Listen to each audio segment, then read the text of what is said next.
Hindi calendar के अनुसार 11 तारीख शुक्रवार से श्रावण का महीना शुरू हो गया है और हिंदुओं के लिए श्रावण का महीना बहुत ही महत्वपूर्ण है। श्रावण के महीने में बारिश चल रही होती है, जिसकी वजह से चारों तरफ हरियाली छाई होती है और नए पेड़ पौधे उग रहे होते हैं, जो कि एक नई शुरुआत की निशानी है। और कोई भी नई शुरुआत ईश्वर और स्पिरिचुअलिटी के बिना कैसे हो सकती है। श्रावण का महीना बहुत ही पवित्र महीना है, क्योंकि ये शिव जी को डेडिकेट किया गया है। इस महीने में बहुत सारे व्रत, उपवास और फेस्टिवल्स आते हैं, जो कि हमारे जीवन में स्पिरिचुअल ग्रोथ लाते हैं। खास करके शिव भक्तों के लिए तो श्रावण का महीना कुछ अलग ही महत्व रखता है। लेकिन क्या आपको पता है कि क्यों श्रावण का महीना शिव जी को डेडिकेट किया गया है? क्यों श्रावण के महीने में उपवास किए जाते हैं? फास्टिंग के स्पिरिचुअल और साइंटिफिक बेनिफिट्स क्या है? हेलो जी, नमस्ते, मैं हूँ काजल और KTGT में आपका बहुत बहुत स्वागत है। Let's no together and grow together. तो सबसे पहले जानते हैं कि क्यों श्रावण का महीना शिव जी को डेडिकेट किया गया है और क्यों श्रावण के महीने में शिव जी की पूजा की जाती है। हमारे पुराणों के अनुसार समुद्र मंथन की जो घटना है वो श्रावण के महीने में हुई थी और अमृत को पाने के लिए किए गए इस समुद्र मंथन से जो पहली चीज मिली थी वो है हलाहल, जो कि इतना खतरनाक विष था कि अगर उसका सही उपाय नहीं किया गया होता तो वो पूरी सृष्टि को खत्म कर सकता था। तो सृष्टि को नष्ट होने से बचाने के लिए वो विष सिर्फ और सिर्फ शिव जी ने पिया था और उसे अपने गले में अटका कर रखा था। लेकिन विष की वजह से शिव जी के गले में बहुत ही जलन हो रही थी, जिससे उन्हें राहत देने के लिए और ठंडक पहुंचाने के लिए सभी देवता गंगा जल से शिव जी का अभिषेक करते हैं और शिव जी अपने माथे पर चांद को धारण करते हैं। जगत कल्याण के लिए दिए गए शिव जी के इतने बड़े बलिदान को सम्मानित करने के लिए उन्हें श्रावण का महीना डेडिकेट किया गया और उन्हें देवों के देव महादेव का नाम दिया गया। तो शिव जी के इस बलिदान को सम्मानित करने के लिए और उन्हें प्रसन्न करने के लिए श्रावण के महीने में खास करके श्रावण के सोमवार के दिन उपवास रखे जाते हैं, सात्विक खाना खाया जाता है और शिव जी की पूजा अर्चना की जाती है। अब देखते हैं कि उपवास के स्पिरिचुअल बेनिफिट्स क्या हैं। भगवान से जुड़ने के लिए भूखा रहना क्यों जरूरी है? हवा, पानी और खाना, ये तीनों हमारी बेसिक नीड्स हैं और जब तक हमारी बेसिक नीड्स पूरी होती रहती हैं तब तक हमें जिंदगी काफी आसान लगती है। हमें लगता है कि हम ही सब कुछ है, हमसे ऊपर कुछ है ही नहीं। जब तक हमारा पेट भरा होता है और बॉडी में एनर्जी होती है तब तक हमारा मन इधर उधर भागता रहता है। लेकिन जब हम भूखे रहते हैं तब हमें समझ में आता है कि हम पूरी तरह से प्रकृति के ऊपर डिपेंडेंट हैं। बिना खाने के हमारा तन और मन दोनों ही काम करना बंद कर देते हैं। तो फास्टिंग का पहला बेनिफिट है कि भूखे रहने से हमारा मन शांत हो जाता है और हमें अनवांटेड थॉट्स नहीं आते, जिससे हम और अच्छे से ईश्वर में ध्यान लगा पाते हैं। दूसरा,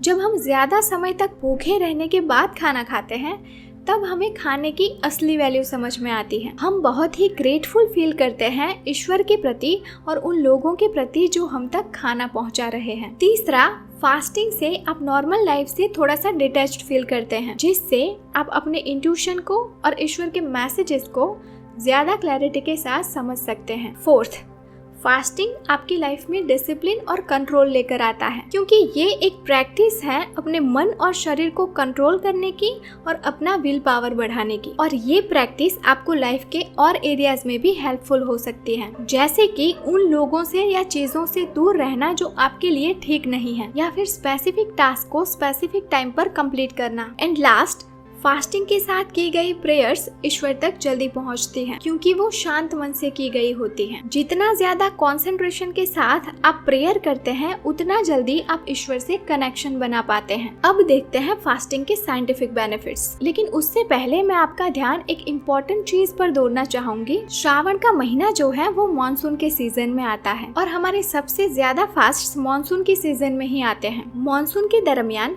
ह्यूमिडिटी और मॉइस्चर के कारण हमारा मेटाबॉलिज्म और डाइजेस्टिव सिस्टम बहुत ही स्लो डाउन हो जाता है। हमारी पाचन शक्ति बहुत ही कम हो जाती है। तो साइंटिफिकली भी मॉनसून के दरमियान हमें कम ही खाना चाहिए या फिर फास्टिंग ही करनी चाहिए। तो चलिए देखते हैं फास्टिंग के साइंटिफिक बेनिफिट्स। पहला, फास्टिंग के कारण ब्लड शुगर लेवल और इंसुलिन रेजिस्टेंस कम होता है, जिससे टाइप 2 डायबिटीज और हार्ट डिसीज का खतरा कम हो जाता है। दूसरा, फास्टिंग करने से हमारी बॉडी में से डैमेज्ड और डाइफंक्शनल सेल्स दूर हो जाते हैं, जिससे हमारी कोशिकाओं की हेल्थ बेहतर होती है। तीसरा, fasting brain derived neurotrophic factor को बूस्ट करता है, जो कि एक प्रोटीन है जो ब्रेन सेल्स को ग्रो और फंक्शन करने में मदद करता है, जिससे दिमाग की बीमारियां होने के चांसेस कम हो जाते हैं। फोर्थ, फास्टिंग हमारी बॉडी के इन्फ्लेमेशन को कम करता है, जिससे क्रॉनिक इलनेस होने का खतरा कम हो जाता है। फिफ्थ, फास्टिंग करने से हमारा ओवरऑल कैलोरी इंटेक कम होने की वजह से हम वेट लूज कर सकते हैं। यहाँ पर हमें डबल फायदा होता है, क्योंकि एक तो नई कैलोरीज हमारी बॉडी में नहीं जा रही है, और दूसरा जब हम भूखे रहते हैं तब हमारा बॉडी पहले से जमा फैट में से कैलोरीज कंज्यूम करता है, जिससे फैट बर्न होता है। एंड लास्ट, रिसर्चर्स के अनुसार कम खाने से हमारी एजिंग प्रोसेस स्लो होती है और हम लंबा जी सकते हैं। उसके पीछे का रीजन ये है कि ज्यादा खाने से हमारे डाइजेस्टिव सिस्टम को ज्यादा काम करना पड़ता है, और रेस्ट ना मिलने की वजह से हमारे डाइजेस्टिव सिस्टम को खुद को हील करने का समय नहीं मिलता, जिससे उसकी कार्य क्षमता कम हो जाती है। तो हमने फास्टिंग के स्पिरिचुअल और साइंटिफिक बेनिफिट्स तो डिस्कस कर लिए हैं। अब डिस्कस करते हैं वो इम्पोर्टेंट चीजें जो आपको उपवास शुरू करने से पहले ध्यान में रखनी चाहिए। पहला, अगर आपकी तबीयत खराब चल रही है या फिर आप किसी चीज की दवाइयाँ ले रहे हैं, तो आपको फास्टिंग शुरू करने से पहले डेफिनेटली हेल्थ केयर प्रोफेशनल की सलाह लेनी चाहिए, क्योंकि हेल्थ सबसे ज्यादा इम्पोर्टेंट है। दूसरा, अगर आपके बॉडी को फास्टिंग की आदत नहीं है तो आपको एकदम से फास्टिंग शुरू नहीं करनी चाहिए। उसके बदले पहले आपको कम खाने की आदत डालनी चाहिए और फिर धीरे धीरे आप फास्टिंग स्टार्ट कर सकते हैं। तीसरा,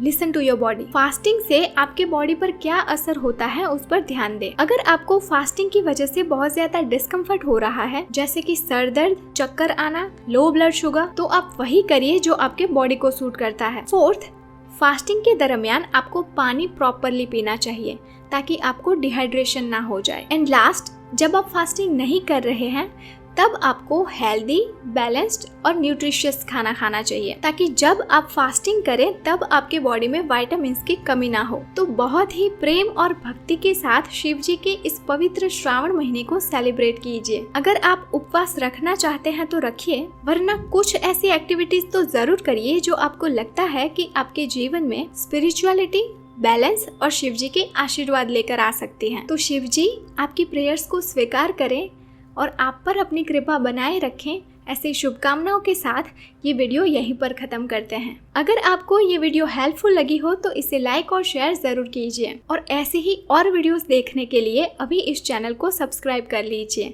और बेल आइकन भी प्रेस कर दीजिए, ताकि जब भी नई वीडियो आए तो तुरंत ही आपको नोटिफिकेशन मिल जाए। अगर आप इस वीडियो के बारे में अपने कुछ विचार जाहिर करना चाहते हैं तो कॉमेंट सेक्शन में बताएं। इस वीडियो को पूरा देखने के लिए आपका बहुत बहुत धन्यवाद। तो चलिए मिलते हैं अगले वीडियो में। तब तक के लिए stay blessed, stay beautiful, bye bye, take care, love and light.